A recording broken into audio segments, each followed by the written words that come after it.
I never thought my last breath would come on an ordinary afternoon inside the walls of the convent.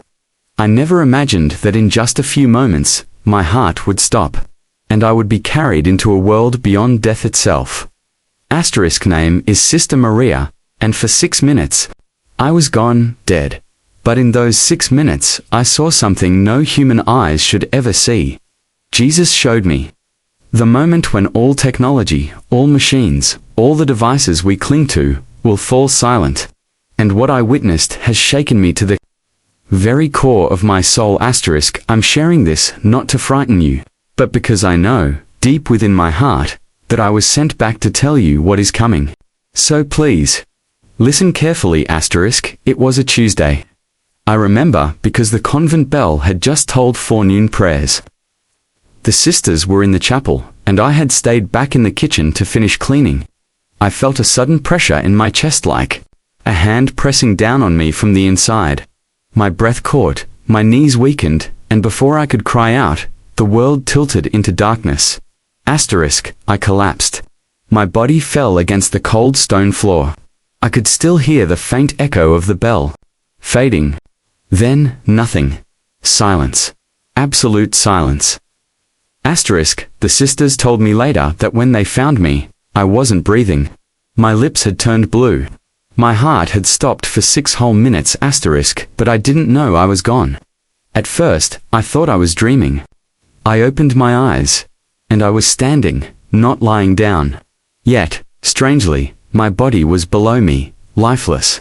I could see the other nuns rushing in, their faces pale with terror, their voices muffled, as if I were underwater. Asterisk, and then, a light, not the kind of light we know here. This was living light, warm, golden, pulsing as though it had a heartbeat of its own. It drew me upward, and with each step, the pain of my earthly body fell away. My chest was no longer tight. My hands no longer shook. I felt free, weightless. Like a child being carried home. Asterisk, I reached a place so vast, words cannot contain it. A valley filled with music, though no instruments played. The air itself was alive with song, gentle, pure, and filled with peace. And then, I saw him. Asterisk, Jesus. He was standing before me, clothed in white, brighter than lightning. But his eyes, oh, his eyes were filled with such love, such knowing, that I fell to my knees without thinking. He lifted me up, as though I were weightless. And he spoke. Not with lips, but directly into my soul. His voice was both thunder and whisper, terrifying and tender at the same time. He said, "Daughter, I will show you what is to come. You must tell them. Many will doubt you, but some will listen. And those who listen will be ready." Asterisk, asterisk. The moment he touched my spirit, everything changed. The valley of light began to fade, and I was taken somewhere else, suddenly standing above the earth itself. I could see the planet as though from space, blue and radiant, turning silently in the void. But then, I began to hear it, a constant hum. At first it was faint, like the buzzing of bees in a meadow, but it grew louder and louder, until I realized it was the sound of humanity's machines. Satellites circling above, towers pulsing signals, billions of devices all connected, never resting, never silent. The earth was wrapped in wires of invisible light, tangled in signals, frequencies, codes. And I felt the burden of it pressing on creation itself.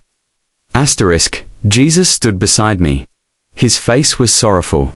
He raised his hand and pointed, and I saw one single flash, not of war, not of fire, but of darkness. In an instant, every screen on earth went black. I saw airplanes in the sky, stopping, falling. Hospitals where machines suddenly froze. Cities where lights blinked out, as though the world had been unplugged. It wasn't chaos at first. It was silence. A silence so deep, it felt like the world itself was holding its breath. Asterisk, asterisk. Then, the panic began. I saw men and women lifting their phones, shaking them, pressing buttons that would never work again. I saw offices where people stared in disbelief at blank monitors. Their lives, their jobs, their security all gone in a heartbeat.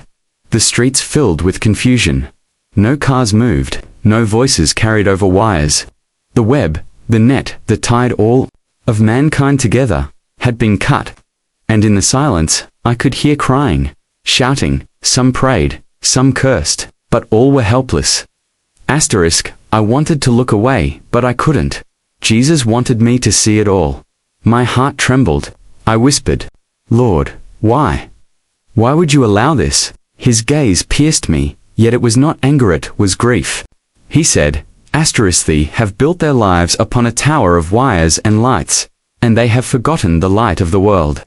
When the tower falls, they will remember me, or they will be lost, and in that moment, I understood. This was not just a breakdown of machines, it was a shaking of the soul. A stripping away of false gods, the glowing screens, the endless noise, the worship of technology itself. He was showing me the day when humanity's greatest pride would crumble into dust as I stood trembling. The vision deepened. It was no longer just machines failing. I began to see the people, their faces. Mothers clutching babies as incubators went dark in hospitals. Doctors pressing helplessly against lifeless machines.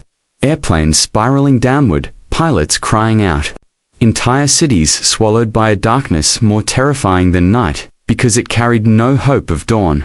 I could hear voices rising all over the world. Millions, billions, crying out in confusion. What happened? Who did this?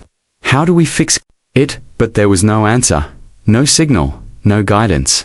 Humanity stood naked without its technology.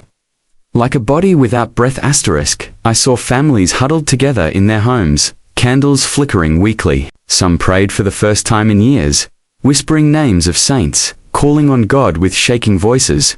But others fell into madness. They turned against one another. Looting, violence, despair. Men who once lived by their phones, now lived by their fists. I smelled the smoke of burning cities. I tasted the dryness of the air, for water pumps had failed, and thirst spread like fire. The hum of machines was gone, but in its place came the howl of desperation. I wanted to scream, Lord, take me from this, I cannot bear it. My soul trembled at the suffering of mankind. Jesus speaks again. Then he placed his hand upon my shoulder. In an instant, peace flowed through me like a river. My fear melted, though my tears did not stop. He said, Do not be afraid, daughter, for even in the silence, my voice will still be heard. Those who trust in their machines will despair, but those who trust in me will endure. For I am the vine, and they are the branches. Without me, they can do nothing. And then I saw a remnant, small groups of people, scattered across the darkness, yet glowing with light. Not the light of screens or electricity, but the light of faith. Families praying together, neighbors sharing bread, communities singing hymns under the stars. Their voices rose like incense, reaching heaven. And he smiled, I realized then that the collapse was not the end, it was the shaking. A great storm meant to strip away false idols, to reveal what cannot be broken. And the only thing that endured was faith, hope, and love. Jesus looked into my eyes. Tears streamed down his face, not of weakness, but of mercy. He said, This is why I have sent you back. Tell them the day is coming when all their machines will fail. Not by war, not by man's hand, but because the world must learn once more to listen to silence, to seek the voice of God, and to remember what truly gives life. My spirit trembled. I wanted to protest, to say, Lord, they won't believe me. But before I could, he lifted his hand, and the vision dissolved. And then suddenly I gasped. My chest rose. Air flooded my lungs like fire. I opened my eyes and saw the faces of my sisters leaning over me, their cheeks wet with tears, their lips moving in desperate prayer. I was alive again. The 6 minutes of death had ended. But, inside me, something eternal had been written, something no one could erase. I wept, not from pain, but from the burden of what I had seen. For days, I could not speak. How could human words capture the silence of a world without machines? the terror of faces staring at black screens, the tears of Christ himself. At night I would wake with the smell of smoke in my nostrils, the echo of crying in my ears. And yet, always, there was his voice. Tell them, tell them, tell them. And so I speak now, not as a scholar, not as a scientist, not as a prophet, but as a servant who died for 6 minutes and was shown a glimpse of what is to come. Asterisk, my dear brothers and sisters, I do not know the hour or the day. I only know what I saw. A moment will come when all that we trust in, the wires, the screens, the endless hum of technology, will fall silent. When that day comes, where will your hope be? In a machine, or in the maker of all things? I beg you, do not wait for the silence to remember his voice. Seek him now, in prayer, in stillness, in love. Teach your children not only how to hold a phone, but how to fold their hands. Teach your families not only how to connect online, but how to connect heart to heart, soul to soul. Before the living God, asterisk, asterisk, because one day soon, every battery will die, every signal will fade, and every tower will fall. But the light of Christ will never go out, and on that day, the question will not be, what is my Wi-Fi password? The question will be, do I know him?